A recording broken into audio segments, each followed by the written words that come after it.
अगं आय आमच्या शाळेतल्या मास्तरीन बाई द्या. अगं बाई ग बाई येते कवा शाळेत नाव घालायला आलती बघा ह्याचं. नंतर नाही वा झालं कामामुळे जमतच नाही बघा यायला. करतोय ना अभ्यास नीट करतोय ना. मारून धुपटून त्याला शिकवते. हाय की मी शिकवायला. तुम्ही काय बी काळजी करू नका. बिंदास राहा. चल बाई. मम्मी हे बघ माझी अंजली मिस. अरे पण मागच्या वेळेला वेगळ्या मिस होत्या ना.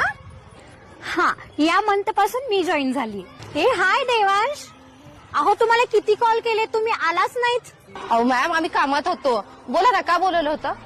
अहो तुम्ही 58,000 भरलेत अजून 2,000 बाकी आहेत.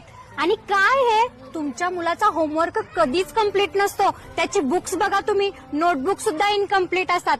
असा हलगर्जीपणा नाही चालणार हो. अहो आम्ही दोघंही बिझी असतो आणि तरीही त्याचे प्रोजेक्ट वगैरे मी घेते कम्प्लीट करून. तेवढा नाही वेळ द्यायला भेटतो. अहो मग ट्युशन्स लावा. आता त्याला ट्युशन्स लावायचं म्हटलं की त्याची वेगळी फी येणार.